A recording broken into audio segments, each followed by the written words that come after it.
Good afternoon, everyone. Afternoon. 2 briefings ago, I asked, where is Nancy Pelosi? Today, I can announce we have found Nancy Pelosi. As you can see, we found Nancy Pelosi going into her hair salon. We will be playing the video on loop for all of you to see during the duration of this introduction. Of course Nancy you Pelosi will. was not in the halls of Congress when I asked where she was. She was not working in good faith to make a deal for the American people. Nobody was in the halls of Congress. It's on recess right now because that's what we should be doing. Keep in mind that Democrats in the House passed the HEROES Act, which included all the money that everybody wanted. In fact, $3 trillion of relief aid. The Republicans weren't willing to go above $1. The Democrats came down by $1 trillion. That's trillion with a B, dollars, to $2 trillion. And the Republicans still want to piecemeal everything out. They say that the HEROES Act is going to give a bunch of money to blue states and vicinities so that to bail them out. There's nothing in the HEROES Act that says anything specifically about blue states only. It's complete nonsense. But for whatever reason, we want to squeeze the economy even more, I guess, because that's Joe Biden's America. We got an election coming up. I have looked into the Nancy Pelosi controversy, and honestly, I don't care. I don't like Nancy Pelosi personally. I just don't. She's just an old guard Washington politician. I'm not in favor, but does she do more good things than bad things? Yes. Should she have been in that salon? No. But I also found guidelines from June that said that you can do exactly this. Those were expected guidelines. Those were suggested guidelines for how to open up a salon, so that if her assistant apparently talked to the hairdresser talked to the owner of the salon, who's now claiming that she's getting death threats, that the owner gave permission. The bottom line here, Nancy Pelosi doesn't need to be getting her hair blown dry, but okay, fine. You're going to do what you're going to do with your hair. I'm one to talk. And the day before, so the lawyer for the hairdresser hairstylist, I don't know, is saying that discussions were had with the owner of the salon. Hairstylists rent their space from the owners. The owner of the salon apparently gave permission to the hairdresser. Now, the owner saying, no, I didn't do that. But the day before, there is a text that is now made public that says, hey, I'm going to be there tomorrow. Actually, I think I was just looking at it. I can probably find that. No, it's gone. Oh, no, it's right here. Let's see. This is what the text says. This is the day before. The hairdresser texted the owner and said, I'll be there at 2:45 tomorrow. Pelosi assistant just messaged me to do her hair. So the owner knew. And if the owner knew that you couldn't be in the salon, isn't it the owner's responsibility to say, hey, you can't come tomorrow. We can't technically be open? So as a customer, I mean, quite honestly, again, not a Pelosi fan, but as a customer, if I say to, for example, the hockey rink, hey, I'd love for my daughter and I to come and just shoot the puck around tomorrow. Oh, that'll be $125. $125? I don't have that. I don't work. My patrons are the only thing keeping me alive right now, KevinlyFather.com. But let's just say I had $125. And I said, okay, we'll be there tomorrow at 2 o'clock. And it turns out that the rink should have been shut down per county orders. How am I going to know that? Anyway, let's. Oh, hi, producer Joanna. Are you leaving? Is that like? Okay. Nope. Nancy Pelosi was found in San Francisco at where she lives, a hair salon, where she was indoors. Even though salons in California are not only open for outdoor service, which the owner apparently gave permission for her to be. Apparently, the rules do not apply to Speaker Nancy Pelosi. She wants small businesses to stay shut down, but only reopen for her convenience. Now, be that as it may, which it probably isn't, is it not the business owner's responsibility to know how the business is supposed to operate at that point in time? Does every customer who walks into the grocery store Are they supposed to know all of the rules on whether or not you can have your own bag or put the bag at the end of the counter, or do we put the bag on the bottom of the cart? Like every time I go to a grocery store, it's, should we bring the bags in? We have these nice freezer bags that keep things cold. Sometimes we can bring our own bags in. Sometimes we can't. We never know. So we ask. And if the store tells us something that's incorrect, honestly, we're going with what the store says. Hi, Green Room. Do as I say, not as I do, says Nancy Pelosi. Nancy Pelosi is holding up $1.3 trillion in relief for the American people while getting special... They passed the HEROES Act. That was $3 trillion. So holding up 1.3 compared to 3, so I guess that's a balance of 1.7 trillion in Nancy's favor. Access to the very kind of small businesses that this money would support. Businesses like this hair salon. Hold on. What did she just say?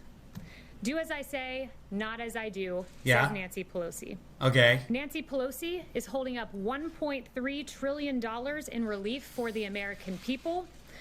I noticed that, Green Room. She is wearing a scuba outfit today because there's apparently some deep diving going on coming up here. While getting special access to the very kind of small businesses that this money would support. Businesses like this hair salon. Uh-huh.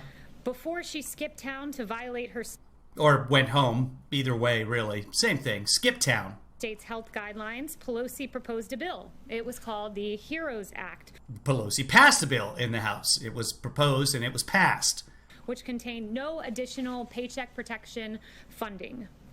This is funding that would help a very small business. No. The HEROES Act, hold on. The HEROES Act extended the PPP through December. That is just an outright blatant lie. I was just looking at that. Hold on. Here we go. Right here.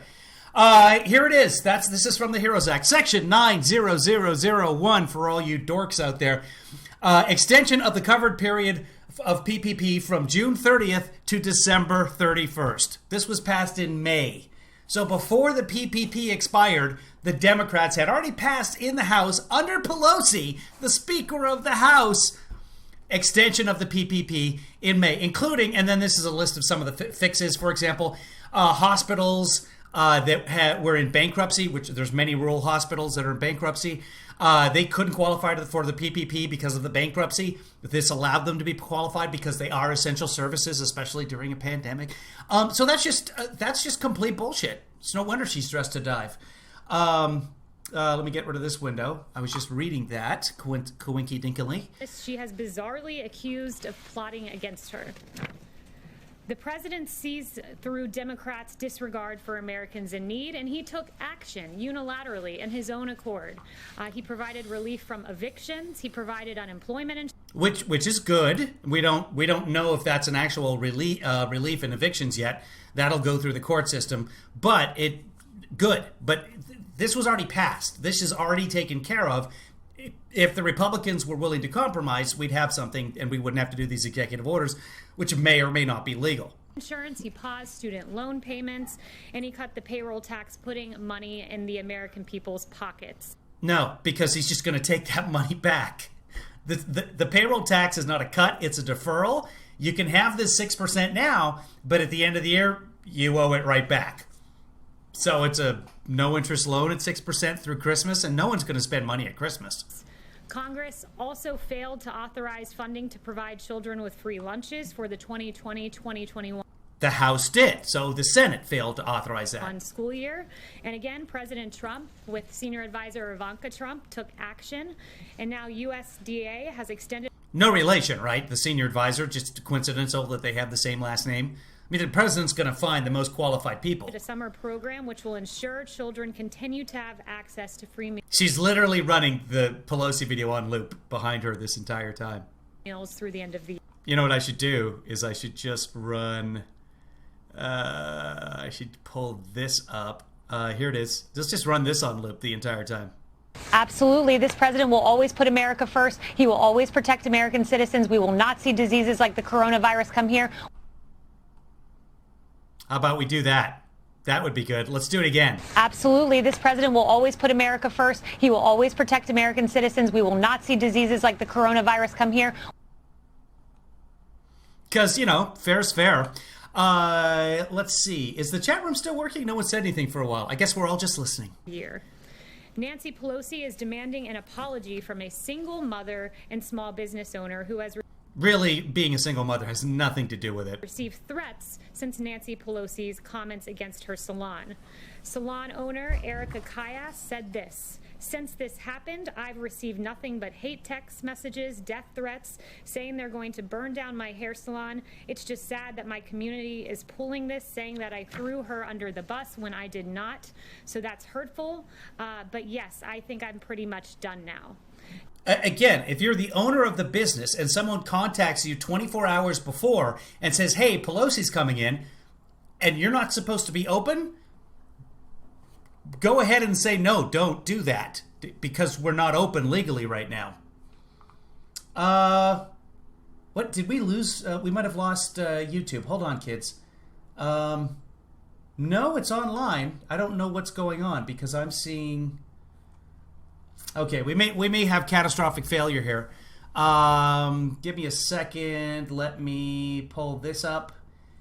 Okay. And... No, we were still... Oh, it just paused on my screen for some reason. So, okay, we are still here. It's okay, everybody. Breathe. Breathe. And then serve it in bounds. Okay? Here we go. Whew! Hey, Goldie, good to see you. Nancy Pelosi. Oh, hey, Todd. You ought to apologize to the American people. Or better yet... I don't need an apology from Nancy Pelosi. I am part of the American people. Come back to Washington and get to work for hardworking Americans like this salon owner that you maligned and demanded an apology from. And with that, I'll take questions. Yes, John. Kaleigh, do you acknowledge that it is illegal in this country to vote twice in the same election?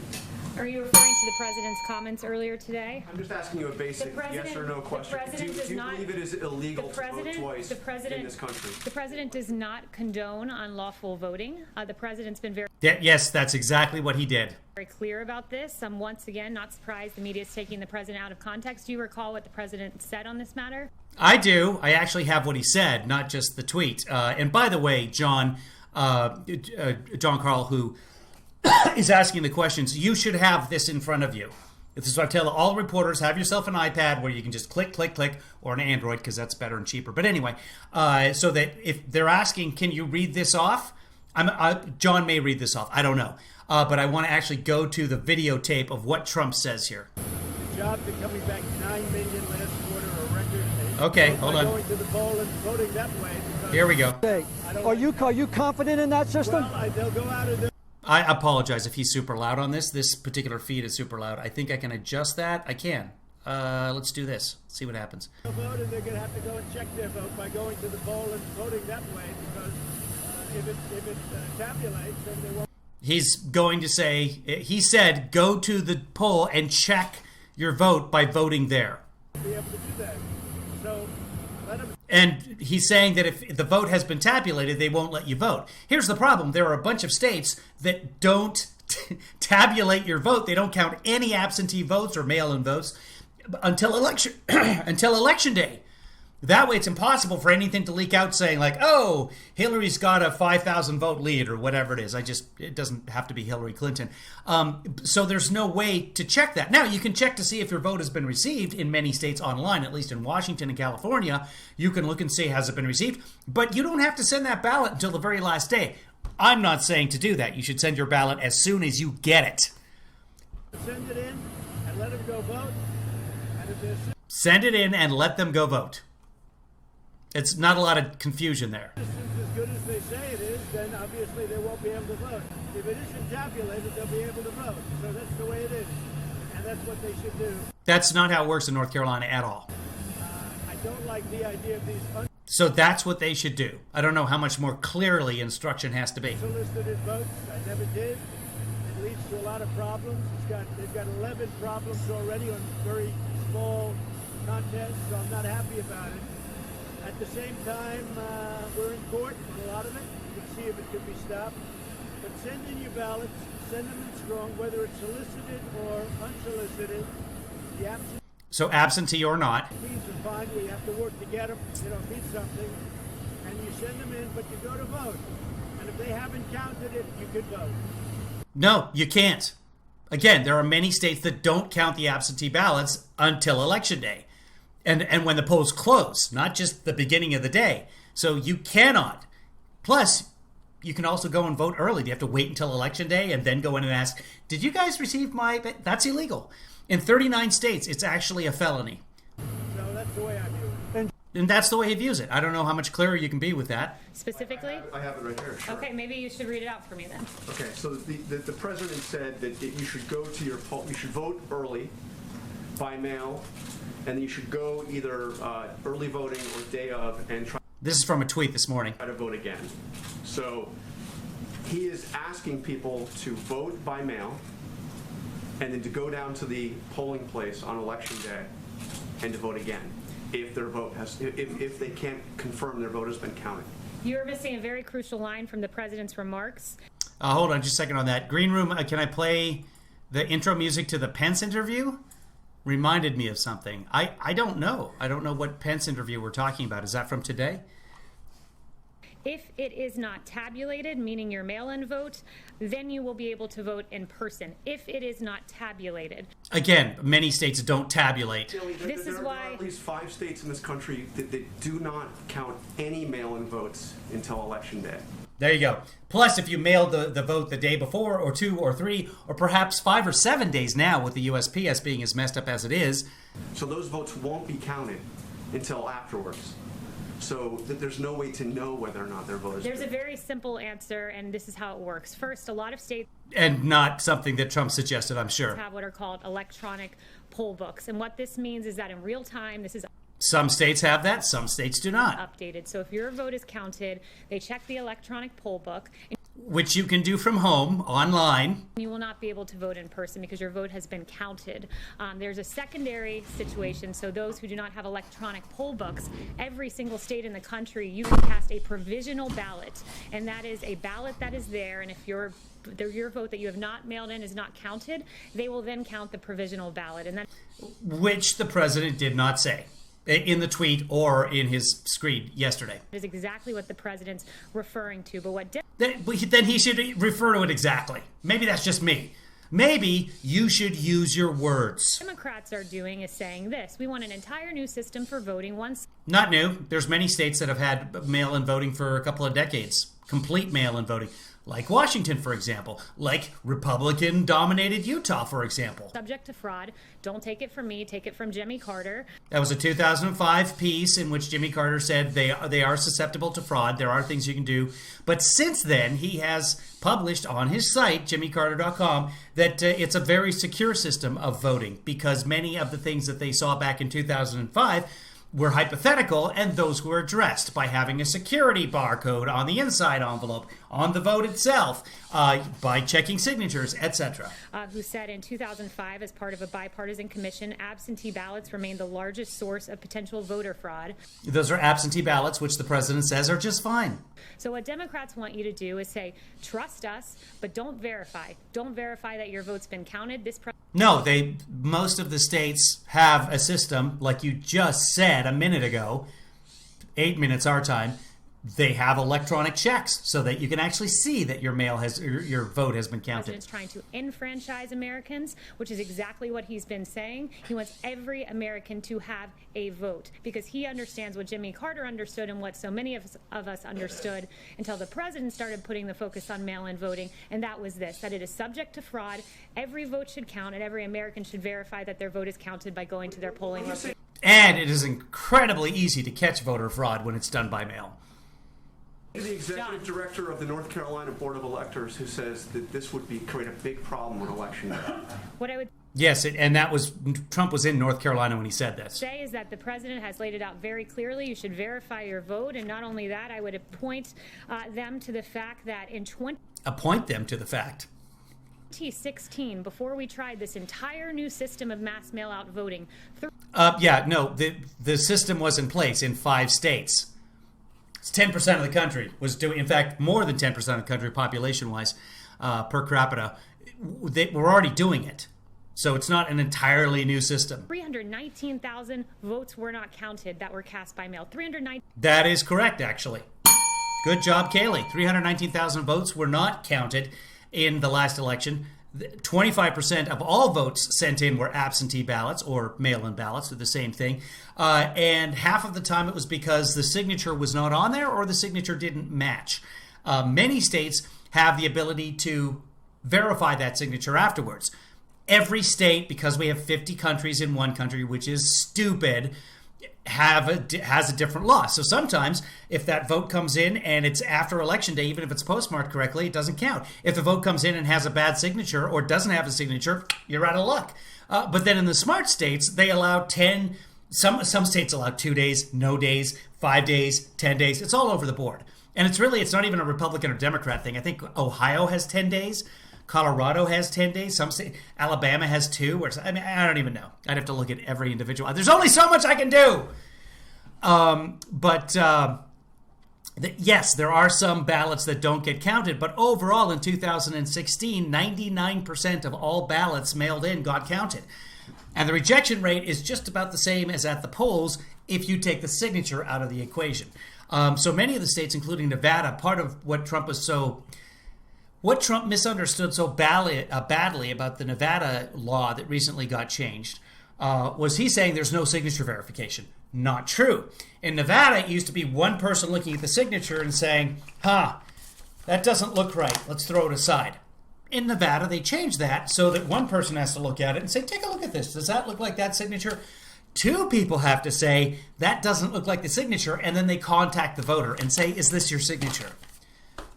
As time goes by, especially as people become elderly, their signature changes.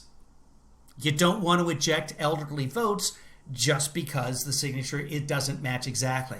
In some states, especially the states that had the Jim Crow laws, there are laws to the point where, hey, guess what? You don't have the T in the middle of your name, Kevin T. Williams? We're throwing that one out. We're not even going to talk to you. We're just going to throw it out. And it just so happens that minorities are twice as likely to have their ballots rejected for signature differences than white people. But that's not racism, says Bill Barr. 19,000 in an election that came down really to 80,000 votes in Pennsylvania, Wisconsin, and Michigan. That's untenable, and hundreds of thousands more will not be counted with the Democrats' fraudulent mass mail-out voting system. The president wants enfranchisement, plain and simple. John. Can I ask you Is enfranchisement a word?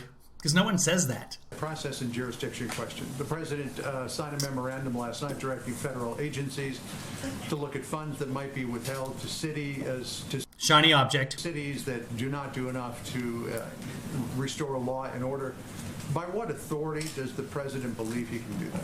Yeah, the president believes that what we should do, that the purpose of government is to protect life, liberty, and property. That is the purpose of the so this, again, shiny object. This is just a distraction from the fact that 200,000 Americans have died because of the coronavirus. We're going to get there by Election Day officially. But if you look at the extra deaths this year, it's more than 200,000. I'm still waiting for a reporter to ask, the president said that if we end up from 100 to 200,000 dead, we'll have done a very good job. In fact, I have that. Maybe I'll play that for you. Maybe I won't while I'm talking. Let's see. Good job. Let's see if I tagged it that way. Yeah, here we go. This is what the president said. If we could hold that down, as we're saying, to 100,000, it's a horrible number. Maybe even less, but to 100,000. So we have between 100 and 200,000. We all together have done a very good job. Okay, so there it is. The president said, high end of that number, 200,000. The president said that if we can hold it down to, at the high end, 200,000, we've done a good job. If we get to more than 200,000, will the president admit that he hasn't done a good job with the coronavirus? I'd love to see that question posed over and over and over again. Because 200,000, as you heard there, that was at the outside, at the far end of the spectrum. We're already there. Officially, no, but we're already there. The federal government and its imperative. Hey, Rich. By the way, everybody, producer Rich just contributed his monthly producer sum yesterday or the day before. I just noticed it. So thank you, producer Rich, for keeping this going. You're the reason. You, Rich, are the wind between my cheeks. That the federal government review the use of funds by jurisdiction. So what this does, this memo, it really does three things. One, it asks federal agencies to detail all federal funds that are being provided to Seattle, Portland, New York City, and Washington, D.C. Secondly, within 14 days, the Attorney General will develop a list of anarchist jurisdictions of lawlessness zones that are... Anarchist jurisdictions of lawlessness zones. That's where we are. Permitting violence and destruction of property. And then within 30 days, the White House Budget Director will issue guidance to the heads of agencies on restricting eligibility of or otherwise disfavoring to the maximum extent possible by law anarchist jurisdictions in the receipt of federal grants. And South Carolina v. Dole did note that you can withhold funding so long as it pertains to the federal program pertains to what you're trying to incentivize. So we believe here, when you look at New York, a 177% increase in shootings, in Seattle, where there was a lawless chop zone where 2 died, in Portland, where you've seen 140 officers injured. This is a dereliction of duty, and if the states will not... Lawless chop zone sounds like a fantastic rib place. I'll go. On YouTube, you are 25 seconds behind real time, so chat becomes an issue at that point. Typically, YouTube has been 3 to 5 seconds, so you're way behind. You guys on Twitch, I have no idea if anyone's even on Twitch. And on Twitter, I don't know how far along behind you guys are. But it tends to work best if you're in the YouTube chat room. But wherever you are, wherever you're comfy, great. I haven't seen anybody on Facebook yet. There are people watching on Facebook. You're welcome. And jump on in. PF, Jeb, welcome as well. Clearly insane. Act in their police power and secure their streets. This president will use every lawful mechanism available to him to try to supplement their failures. And in some cases, that's meant federal officers in Minneapolis and Kenosha, where we've been invited. This is yet another attempt to make sure no more children like Legend Taliaferro die on our streets. These are congressionally appropriated funds. I expect that you would expect. But Legend Taliaferro didn't die in one of the anarchist freeze chop liver. There to be. And I'm not making fun of Legend at all. Absolute tragedy. But using that child as justification for taking away much needed funding from American cities, American people. The immediate legal action taken. Letitia James, the Attorney General for the state of New York, warned a few minutes ago that if you try to withhold any funds, she will immediately slap you with a lawsuit. Well, she's free to do that. We believe that what we will do will be lawful within the bounds of the law, and we encourage states to act. Thanks for explaining what lawful meant. And cities to act in the way that Kenosha and Minneapolis did, although be it delayed a little bit there, they finally stepped up and asked for federal support, and they got it, because too many Americans are dying on our streets, too many businesses being burned to the ground. That's not the American way by a long shot. The protests are not really about Americans dying on the street. It's the gun violence, as the Democrats pointed out on the first night of the DNC. Just to follow up on that, the president, as we know, tried to withhold federal money from sanctuary cities. And was knocked down by the courts. You know what? I should let this go, because I'm finishing everybody's sandwiches. And he lost, as per the courts. So why isn't this all... That's Peter. Peter, my apologies. You got this, man. You go. Also doomed to fail. I'm not going to get ahead of exactly what the final product will look like. Again, I just walked you. Hold on. We have an update on Dr. Howard here. Layla, Dr. Howard is in the hospital. She was in the ICU yesterday, but she's in the regular room now. She sounded strong but couldn't talk because they were in the room when I called. Okay, so Dr. Howard, if you happen to be watching this delayed, we are all thinking of you and hoping that you are together with us again soon. So prayers for Dr. Howard. There's a 14-day timeline for the DOJ and then a 30-day timeline for Office of Management and Budget, but we believe that we are on the right here. Let me do a couple follow-ups if I can. So in May, the president said the U.S. will be designating Antifa as a terrorist organization. Yes or no? Did the president do that?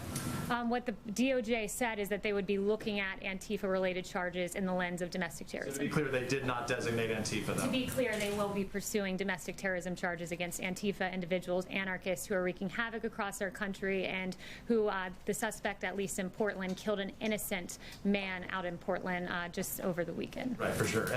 I've looked into that, and that will be found to be self-defense. We can go into that another time. There's actual video of the shooting, and it's terrible. Don't kill people. I'm not advocating that, but that will likely be found to be self-defense. And with the Rittenhouse case in Wisconsin, I hate to say this, but also likely self-defense, although only if he gets certain people on his jury. The trouble is you have to get 12 people that agree with you one way or the other, and the prosecutors are going to have a hard time convicting a 12-year-old or a 17-year-old kid that looks like he's barely out of the womb. Yeah, my mom drove me to Kenosha and I killed somebody by accident, but he threw a paper bag at me. I'm lying, it was a plastic bag. Looks like your Facebook comments aren't showing up. No, that's just you, Silas. I have you blocked. And then but they didn't declare him a terrorist organization as he said they would. Be pursuing domestic terror charges. In 2017. Yeah, so I can't. It's just too much. YouTube.com/KevinlyFather, best place to chat. Although you guys are way behind. I've finished the broadcast already. Fact check the whole thing, but you YouTube guys won't find that out for months. Distinction without a difference. In 2017, he threatened to withhold federal funds from UC Berkeley if they did not allow free speech. Has he done that? I have to follow up with you on that. I guess the question is, the president makes a lot of threats. Yes, he does. Knowing that he's not going to follow through or that they're not legal. And after the election, he's going to sue all 23 accusers. So is this what he's trying to do here yet again? No, the president will follow through. His memo is exceedingly clear.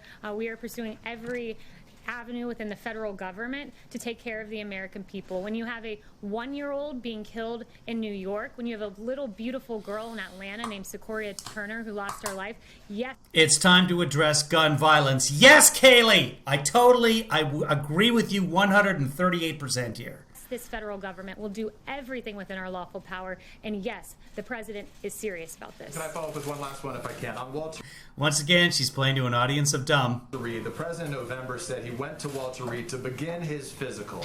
He said he was there this week. He said he was there to complete his physical. In fact, your predecessor said the same back then, that it was to begin it. So which one was it when the president went to Walter Reed? The president did his physical in 2 parts. These are very extensive when you're doing a presidential physical, and he used the 2 visits to Walter Reed to complete the physical in 2 stops. Again, the media is engaging in conspiracy theories about the president's health.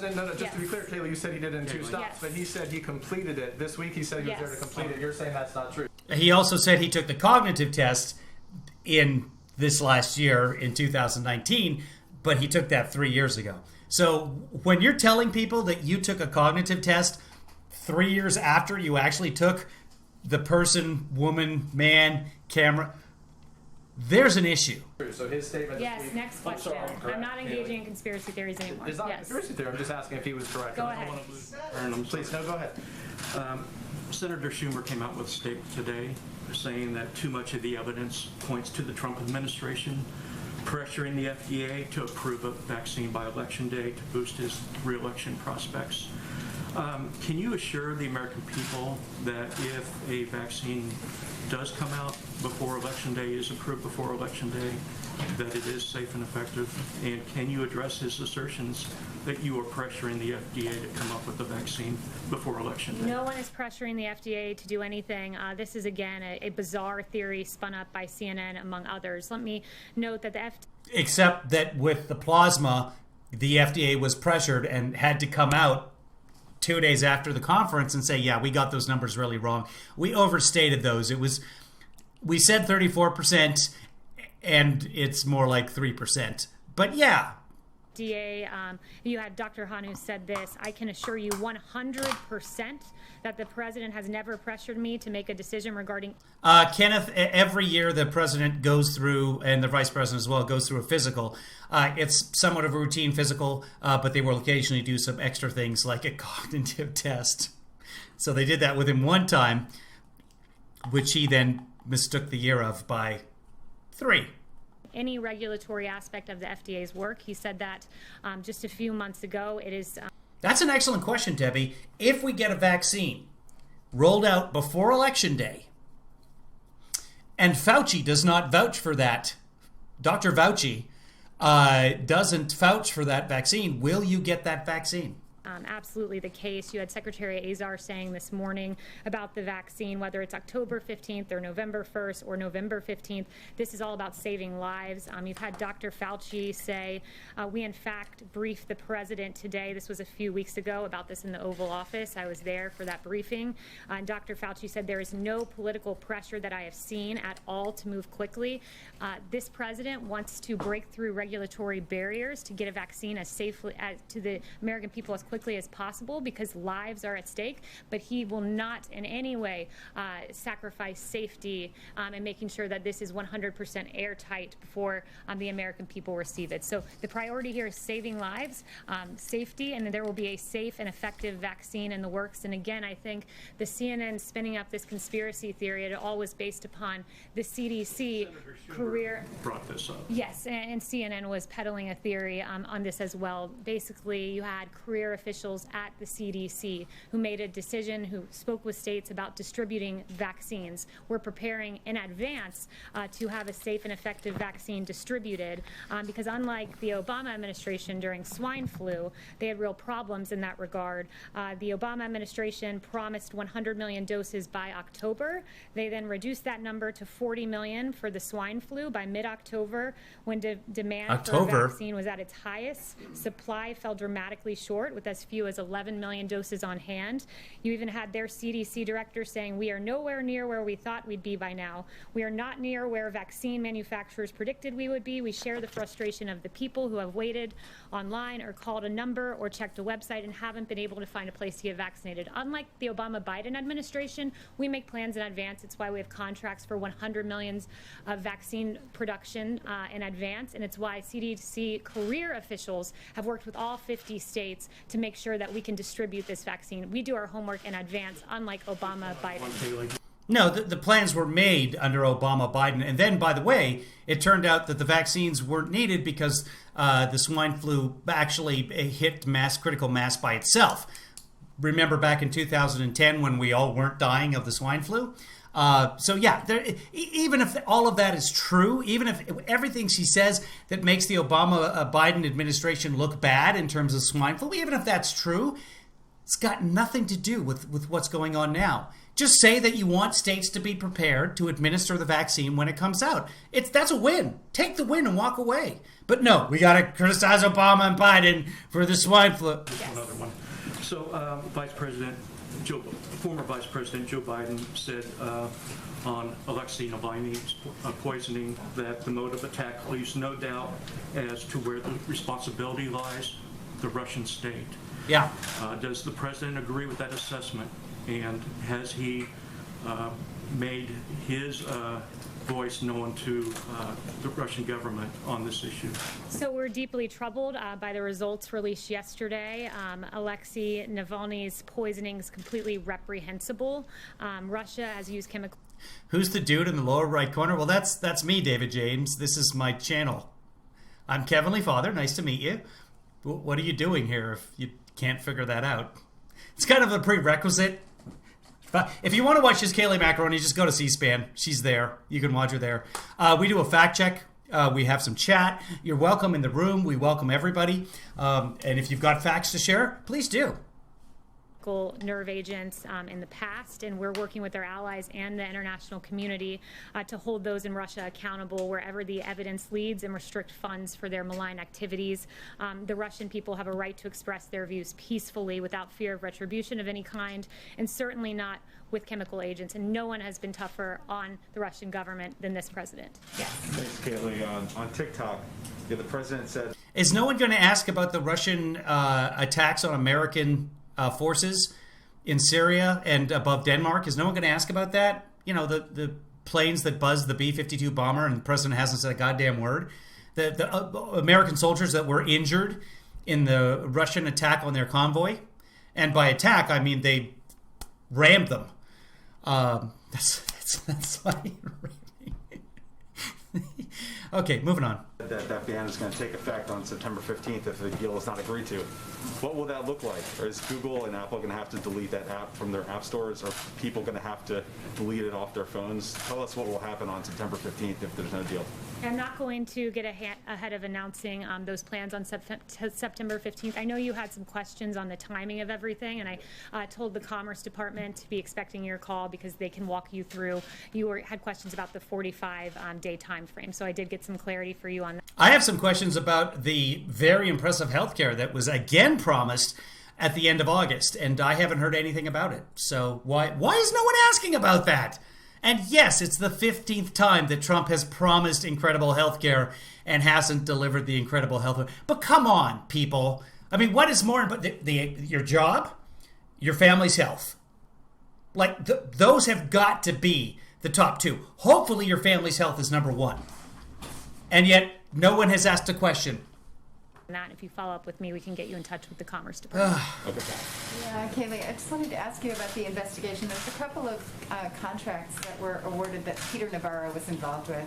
One, there's some investigation going on in terms of the Kodak, the money that went to Kodak to allow them to develop pharmaceuticals. There are other contracts now for ventilators that have received scrutiny. Can you give us an update on how concerned you are that maybe some of these business deals are going through too quickly, they're not getting enough scrutiny? Is there any particular finding that you can offer at this point on that? Yeah, we've made many contracts using the DPA 78 times, 30 times with regard to testing.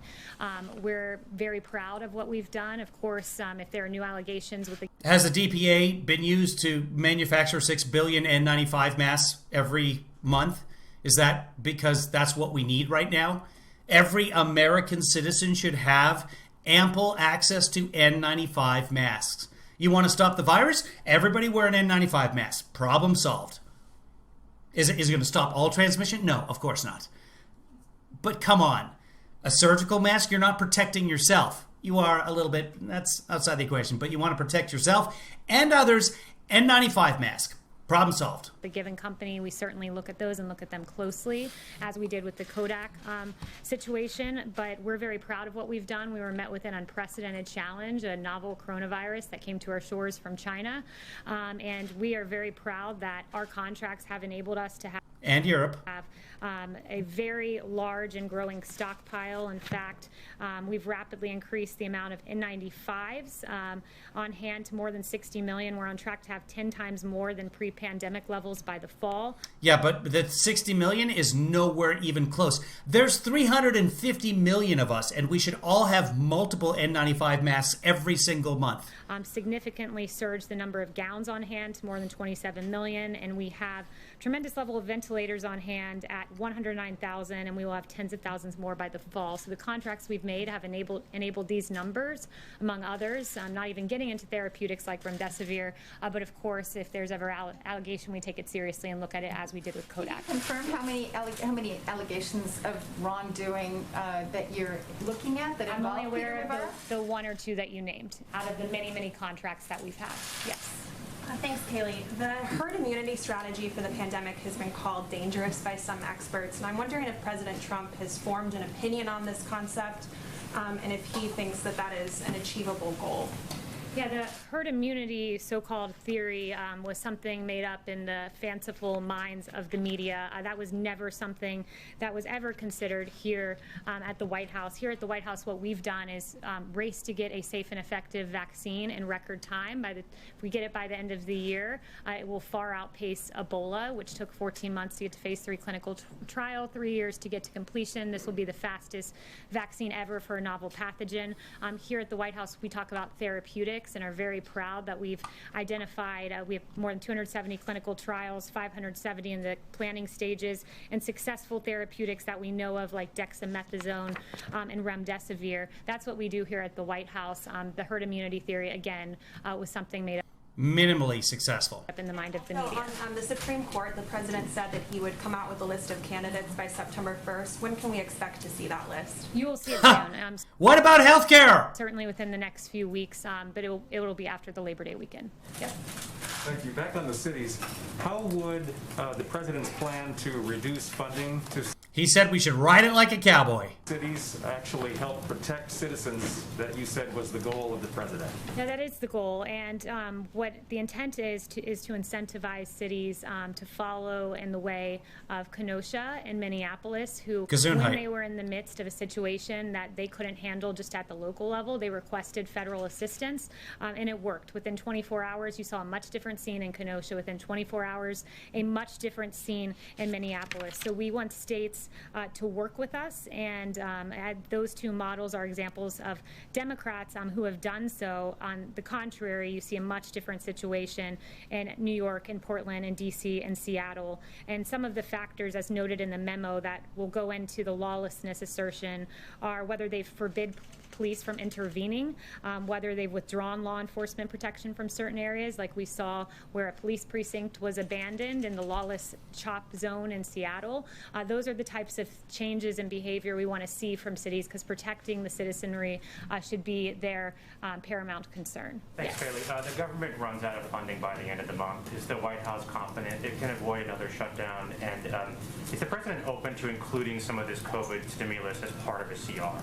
I haven't talked to him about that, but we do believe that we'll be able to get funding to avoid a shutdown. Are negotiations underway now? Like, have you guys started talking to Congress about this yet? I'd have to talk with the chief. I haven't talked to him specifically about that, but it has been discussed internally. I know at least that. Yes. Thanks, Kaleigh. Can you give us a sense on the memo issued last night? Can you give us more of a sense of the funding that would be under review, and also why does the White House believe that this is the right time to be considering restricting funding for states who are in the middle of a pandemic and some are dealing with violence? Yeah, again, so first, to the first part of your question, it's undergoing a review. Part of that, step one of this memo, is for federal agencies to detail the funds being provided. So I can't give you a readout of exactly which funds are being looked at until that review is conducted. But why now? Why now? Because in New York City, you've seen a 177% increase in shootings in July. Meanwhile, you have the overall crime is down 5% in New York compared to last year. So rape is down 25% in Los Angeles as well. Violent crime down 2%. But yes, the murders are up slightly, and murders are really, really bad. I know in Kenosha there were 2 murders just last week. The feckless government of Mayor de Blasio and Governor Cuomo pulling $1 billion with a B from NYPD at the same time we learned that in a I don't know that that's OAN. I don't know who that is. I was just looking at her, but she is wearing a mask, so I don't think she's OAN. Could be wrong. Day period, arrests were down in New York City by 62%. The looting of 450 businesses that have been damaged. In Seattle, a lawless CHOP zone where 2 died. It's not lawless. The police were literally right there. It's a street and a soccer field. So, hold on. I think I still have that.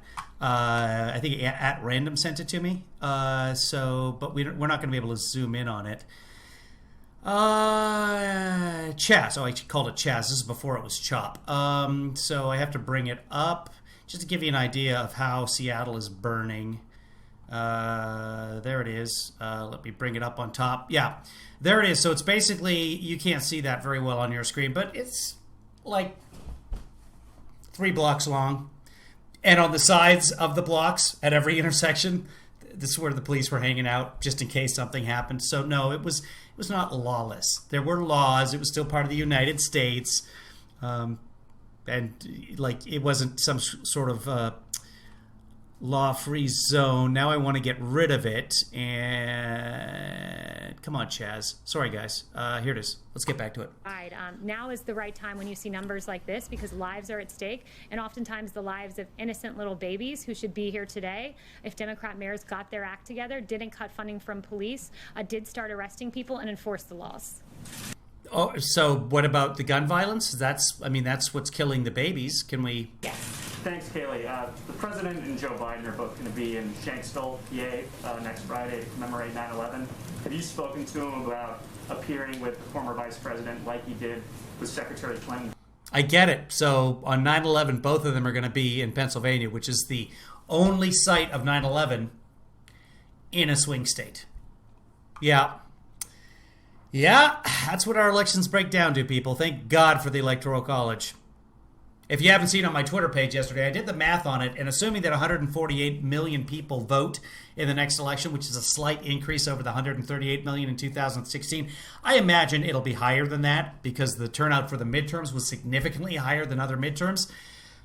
If conservatively 148 million Americans vote, Joe Biden could win the popular vote by 64 million votes and still not be president. That's how screwed up the Electoral College is in this country. 64 million votes more than the other guy, and you lose. Back in 2016 up in New York? I have no details for that upcoming event, but we are intending to be in Shanksville as well. Okay, and then just one more follow-up on the cities. Again, I know it's under review. Has the president directed Director Vaught to make sure that future coronavirus aid is exempt from this memorandum? I don't see in what universe that would be connected to the issue at hand, which is ensuring lawfulness in the cities. FEMA or HHS or anything like that. But again, I don't want to get into the specific funding ahead of the review process. Okay, the Electoral College, very quickly. So if you win the majority in your state, you get all the Electoral College votes. Now, the Electoral College votes are given to the states based on population and at least one electoral member based upon every senator that you have. So every state gets at least 2, plus one for every member of the House that you have, every representative. So even the states like Montana, Wyoming, that have problem cresting 1 million people total, get 3. So if you live in Montana, for example, if you live in Wyoming, because you have 2 senators and California has 2 senators, you have 63 times the representation in the Senate than a Californian does. Because you get 2 senators, they get 2 senators. Now, because the Electoral College is determined upon the number of senators, and there's exceptions, Maine and Nebraska have weird partitions, but let's not get into that. In general, if you win a state, you get all of those Electoral College members. But because some states are so heavily weighted in terms of being empty of people, but still getting at least those 3 representations in the Electoral College, you can win the presidency with 28% of the population if you do it in the right way. That's why they always talk about a path to the presidency, because you have to win certain states. These are states, by the way. That's what I'm doing. I'm not like seeing LSD trails. It's a completely screwed up system. So if you go with 28% of the population as the win in terms of grabbing what Electoral College votes you need, then you can do the math, and 64 million votes can go to one side as compared to the other, and the 28% still win. That's just the way this country's set up. It's so the Founding Fathers did it. A lot of people are like, oh, they didn't want the cities to decide other. No, there were no cities at the time. 95% of the people at the time the Constitution was written, 95% of the population was agrarian. They were farmers. There were very few actual cities back in the day. Yeah, there was New York, there was Boston, etc. But the Founding Fathers had no concept of how urbanized our society would become at some point. They did it to prevent people like Donald Trump from being in power. The Constitution was written after the failure of the Articles of Incorporation as a compromise, sometimes called the Great Compromise, sometimes called the Connecticut Compromise, where they got together after 9 years of running this country and having the federal government be an abject failure because it had no power whatsoever, and they came up with the Constitution. Now, in order to keep people happy and in order to avoid mobocracy, they decided that they should have this Electoral College. So everybody got to vote as long as they were a white male and they had land. And those votes then decided whose representatives, based on what the states wanted, and the states could make their own laws, got to go to the Electoral College and vote for the presidency. So you and I, especially you, Green Room, because you're in Ireland, we've never voted for a presidential candidate. We just haven't.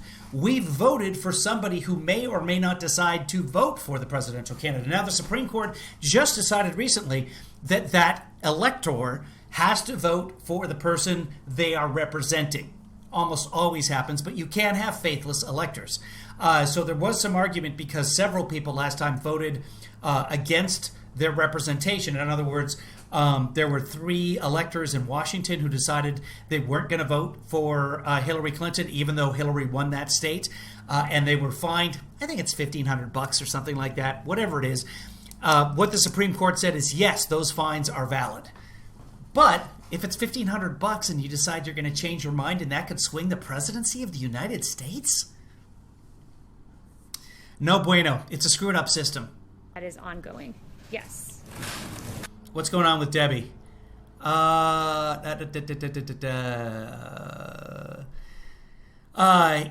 Marcy, you're almost correct. Marcy says the Electoral College was basically set up so land-owning white men could pick the winner. Some land-owning white men. Very, very few land-owning white men could pick the winner. But yes, it gives the illusion of democracy. We're not a representative democracy, as people like to claim. We are a representative democracy, which really isn't a thing. Are we all set? Okay, there we go. Yep, thank you. Facebook said earlier today that it would be removing the post where the president was talking yesterday with a local reporter about voting twice if it's not corrected and if it doesn't indicate that the president was wrong in those assertions. What do you have to say about Facebook's move on this post? Hold on that, because I did see yesterday Nate Silver put out he's 538.com, which is sort of the definitive. Real Clear Politics is a good place to find polls. 538, they do a lot of polls, math, and also baseball. Basketball, for that matter, too. But check out 538.com. Nate Silver is an interesting dude. Much of it was incorrect in the last election. But, again, it's all math. So Trump beat the odds last time because of the Electoral College. That being said, you know what? I'm going to pull it up because this is interesting, talking about the Electoral College. You said Facebook designated a post. I missed the very first part. Right. They said that they would remove the post from those profiles who posted and do not say that the assertions of the presidents are wrong. Yeah, I haven't seen the particular post you're referring to, but the president is crystal clear here that he only, again, to read that part of his quote, if your vote isn't tabulated, then you'll be able to vote in person. This is about verifying that every vote is counted because we know voters are disenfranchised. Just in the 2020 presidential primary, for instance, there were 100,000 ballots rejected in California, mail-in ballots in New York. 1 in 5. Think about that. 1 in 5 mail-in ballots were rejected, a total of 84,000 ballots rejected in New York City alone. And we know the thin margins by which elections are decided. And we also know that, as research has shown, young Black and Hispanic voters are more likely to have their mail-in ballots rejected. That's according to a Washington Post article. So the president wants enfranchisement, not disenfranchisement. That's his goal with the comments that he made yesterday. If I may ask another one on immigration. Yeah, ask another one on immigration, but let's get back to Nate Silver here. This is interesting. And again, this is math, so it doesn't really apply. But let's go to a close-up here if I can. Give me a moment. And, okay, it worked. So here we have a chance of a Biden Electoral College win if he wins the popular vote by X points. If he wins the popular vote by less than 1 point, his odds of actually being president are only 6%. 2 points? If he beats Trump 47-45, 22%. 3 points, he only has, even if he beats Trump by 3%, he has less than half a chance of winning the presidency. 4 points, now we're talking 75%, but that is certainly not a guarantee by any stretch of the imagination. And that's where we are as a country, because of the way the Electoral College is split up between red and blue states. And that, my friends, is redonkulous. Let me put this back somewhere. Okay, I don't want to kill the chat. You're coming back. Give me a second. Wait. Oh, that's the wrong chat. Give me a second here. That's what was going on. There you are. Okay. Hush up. Here we go. Please. Okay. The president had said that he will be issuing another order in September. Do you have any more information on that, when he may be issuing that immigration order? Yeah, no updates on a forthcoming immigration deal. Thank you, Kaleigh. If you mentioned role model cities like Kenosha, if Gazoon Heights. Mayor de Blasio and Mayor Bowser... Oh, okay. Role model. So here's OAN. That is Channel Rion with OAN. Just got to prep myself mentally and spiritually for this. Stretch out. Everybody do your calisthenics for this. Oh, here we go. Here comes Channel Crazy.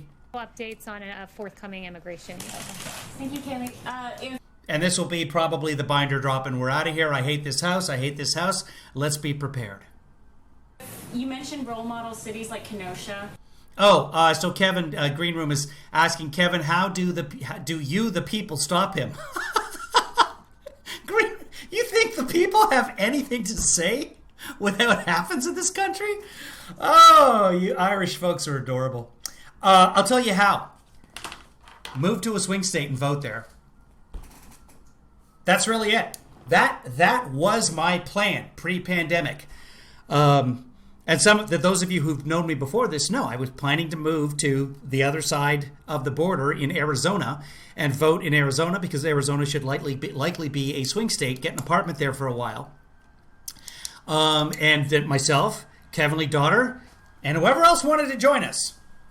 So that we could register in Arizona and vote in Arizona so that our vote for president matters. Now, I am not saying that your vote doesn't matter if you don't live in a swing state. All the rest of your votes are absolutely crucial. But in terms of presidential, again, you don't vote for the president anyway. But if you do live in a swing state, what you can do if you don't live in a swing state is contact somebody you know in a swing state, talk to them. Talk some reason into them. Also, have them join us here on the broadcast. If, say, Mayor de Blasio and Mayor Bowser, for instance, if they were to this week take specific actions and get some of the law and order back under control. What's the law and order? Would this memo continue to go forward, or would you continue to propagate the plans listed in this memo? We'd have to see a radical change. So would this memo continue to go forward, or would you continue to propagate the plan? It's the same thing. I'm sorry, but Chanel, she's not.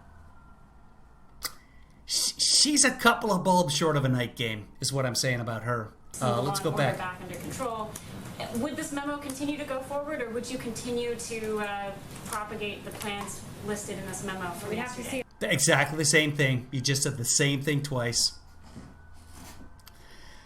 All of the basketball arenas are going to open up for voting, which is fantastic.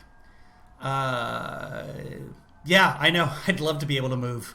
I'm at the mercy and the goodwill of good people right now. I am not making any money except for what you guys are contributed, and I very much appreciate that. If you're watching and you're not part of the Kevinly family, you can become some. But send me some money at paypal.me/KevinlyDad. I'm not proud, but I'm happy to accept your money. If you can't afford anything, help out by just sharing this broadcast with people. We are planning to do the debate in real time, and we'll see if I can also get somebody else to do that with me as well, so we seem official. At KevinlyFather.com, become a patron. Let's get back to Chanel. A radical change in behavior from the mayor of D.C., who allowed a church to burn, from the mayor of Portland, who stood with the protesters only to be chased out of his own home, the windows shattered of his building by the very protesters he deemed peaceful, who were actually anarchists, who took the life of a 39-year-old man this past weekend. But look, when the local government doesn't act, we use every avenue available to us at the federal level, and that pertains to this memo as one example. Another example is Operation Legend, which we're very proud of and have some new numbers for you on. Not answering the questions, by the way, but here we go with the binder. On that, since the operation's launch, more than 2,000 arrests, including 147 homicides, have been made. More than 544 firearms have been seized, and more than those are illegal weapons, and more than 7. It's an interesting question. Is Brian Karem behind her? Could be. Let's go look and see if that's Brian. Look, when shattered control. That is Brian. On his tie, it just looks like a gray pattern. On his mask, you have a tiger. So Brian did not get. He's not part of. I guess you'd call them the pool. That's not the pool, though. The designees who get a seat today in the White House Correspondents Association press, so he's standing at the very back. Chanel is not part of the Correspondents Association. They've been booted out because they won't follow the social distance protocols, as we see. This memo continue to... By the way, it's very likely that Brian, I know how that room looks from an overhead shot. It's likely that Brian is 6 feet behind Chanel, or very close to that. And of course, he's also wearing a mask. Looks like he's wearing 2 masks there. Looks like he might have an N95 on and then a tiger mask over it. I don't know that for sure, though. Go forward, or would you continue to propagate the plans listed in this memo from We'd have to yesterday? see a radical change in behavior from the mayor of D.C., who allowed a church to burn, from the mayor of Portland, who stood with the protesters only to be chased out of his own home, the windows shattered of his building by the very protesters he deemed peaceful, who were actually anarchists, who took the life of a 39-year-old man this past weekend. But look, when the local government doesn't act, we use every avenue available to us at the federal level, and that it pertains to this memo as one example. Another example is Operation Legend, which we're very proud of and have some new numbers for you on that. Since the operation's launch, more than 2,000 arrests, including 147 homicides, have been made. More than 544 firearms have been seized, and more than those are illegal weapons, and more than 7 kilos of fentanyl, 14 kilos of heroin, 12 kilos of cocaine, and 50 kilos of methamphetamine have been seized. And of the individuals arrested, 476 have been charged with federal offenses. And there's a detailed readout from DOJ of each offense and the great work that our federal law enforcement. Thanks for holding those up. And thanks also for highlighting them, because that's also very handy for now we all know. Thank you for showing that to the camera. Officials have done. So thank you to our police. Exactly. Thank you. Thank you, Producer Rich. How many cans of soups have been seized? And are those part of Ivanka's food program? Thank you to our federal law enforcement. You keep us safe when Democrat mayors and Democratic governors do not. Thank you.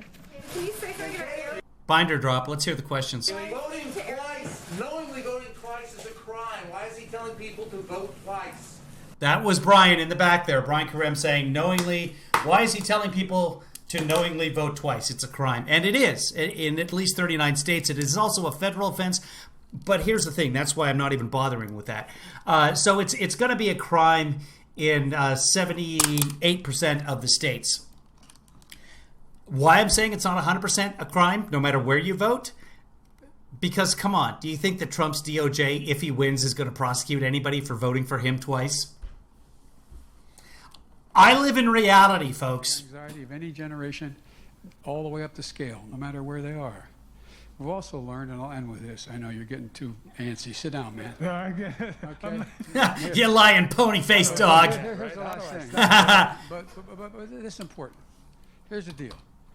If you think about it, we've finally figured out drug abuse doesn't cause mental health problems. Mental health problems cause drug abuse. And if you don't detect the anxiety in children early and deal with it and treat it, you increase exponentially the prospect that they're going to be, in fact, find themselves susceptible to what's happening in the community. The generic point I'm making is there's so much we can do. So much we can do. And we can do it just by eliminating the tax cut for the top 1/10 of 1%, which is $1,350 billion. It's done nothing to help anybody. 19 corporations making $1 billion apiece don't pay a single penny in taxes. I'm not going to punish anybody, but everyone should pay a fair share. And I can lay out for you, I won't now because they'll shoot me, but here's the deal. I pay for every single thing I'm proposing without raising your taxes 1 penny. If you make less than $400,000, you're not going to get a penny tax, and you're going to get a tax cut if you make under $125,000. So it's not we can't do this. We haven't been willing to do this. But I think the public's ready. I'll do whatever you tell me, boss. You are the boss. I know when my dad would tell me to sit down, I sat down. So I'm good. I'm good. Here it comes. Introduce to you the Vice President of the United States of America, Mike Pence.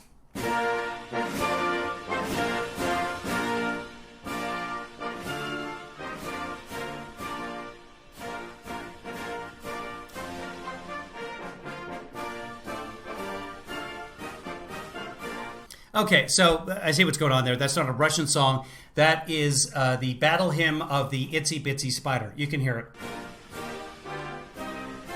Here it is. America, Mike Pence.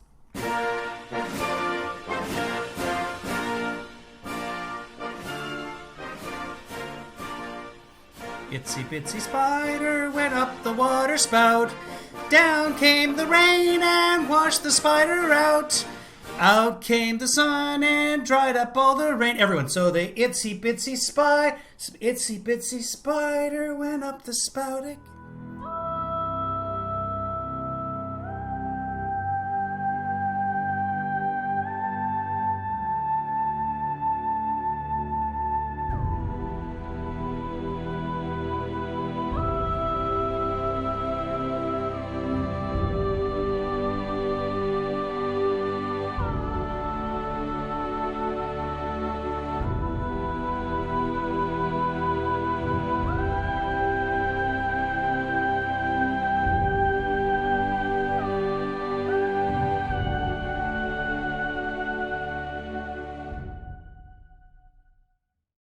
Kevin, is this helpful to Joe Biden?